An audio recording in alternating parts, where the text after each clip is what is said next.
Olá alunos, tudo bem? Eu sou o professor Alberto Veras e hoje em nossa aula nós trataremos de estudar o autor e a obra intelectual. Nós estudaremos as obras intelectuais, obras anônimas, pseudônimas. Trataremos também das obras de artes práticas e ainda estudaremos as autorais coletivas e psicográficas. Vamos começar pelas obras intelectuais. Elas representam a exteriorização do intelecto humano, é a materialização da ideia humana. É importante destacar para vocês que nenhuma pessoa jurídica pode ser autor de obra. A pessoa jurídica pode ter apenas a concessão. A autoria intelectual só pode ser feita por um ser humano, pessoa física.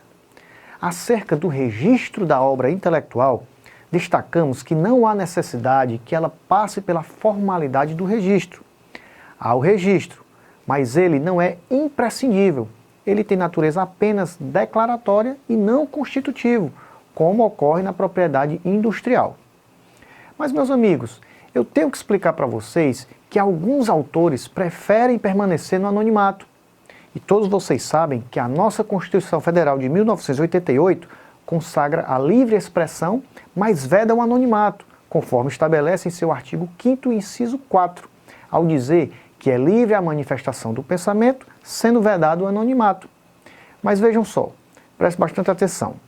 Nós não podemos confundir autor anônimo como autor desconhecido, destacando que a lei garante direitos ao autor anônimo. Vamos lá, vamos avançar um pouco mais. Vamos verificar as obras pseudônimas, que são aquelas publicadas com o nome de autor fictício. Ora, meus amigos, a Lei de Direitos Autorais, em seu artigo 40, diz que, tratando-se de obra anônima ou pseudônima, caberá a quem publicá-la o exercício dos direitos patrimoniais do autor. Então, quem publicar terá o direito pela exploração econômica. Outro ponto importante é sobre a prescrição das obras anônimas e pseudônimas, que também tem lá na Lei de Direitos Autorais. E assim, estabelece que será de 70 anos o prazo de proteção aos direitos patrimoniais sobre as obras anônimas ou pseudônimas, contados de 1º de janeiro do ano imediatamente posterior ao da primeira publicação. Agora vamos um pouco mais. Vamos passar a analisar o estudo das obras de artes plásticas. Meus amigos, as artes plásticas se utilizam de materiais na construção das formas de imagem, destacando que o seu surgimento encontra-se relacionado à evolução da espécie humana. Um artista plástico, para desenvolver o seu trabalho, pode utilizar papel, tinta, gesso, argila, madeira, pode utilizar tecnologia e muitas outras coisas. O autor terá o direito ao percentual sobre o ganho de valor na revenda das obras. E vejam que interessante, a Lei de Direito Autoral diz que quem adquire uma obra de arte plástica também recebe o direito de expô-la, mas não de reproduzi-la. Vamos estudar a seguir a proteção do direito autoral.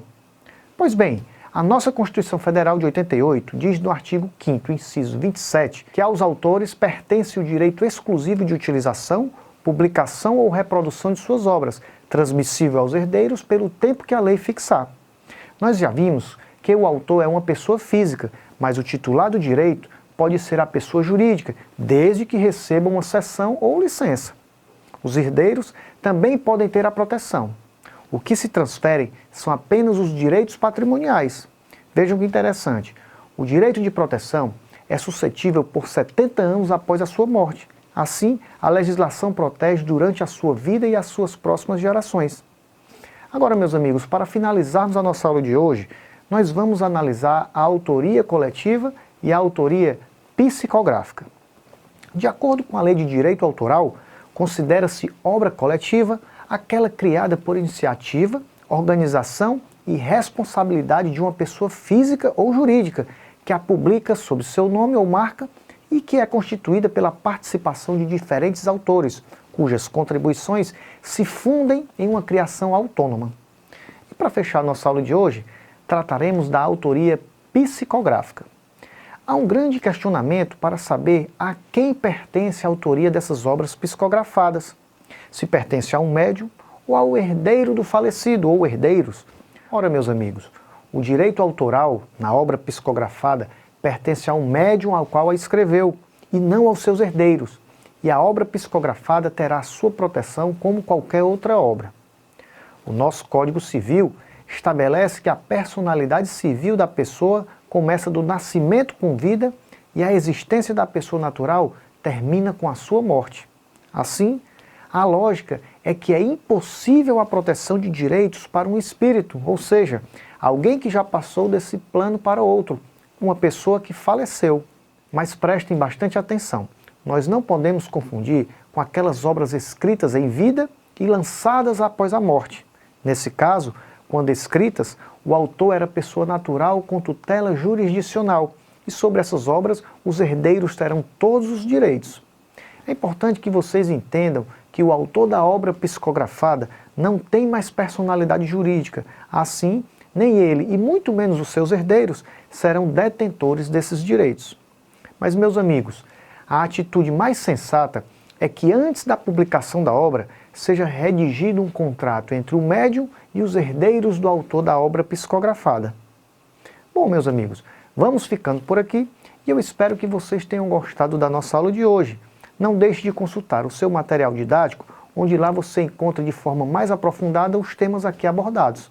Um grande abraço e até a nossa próxima aula.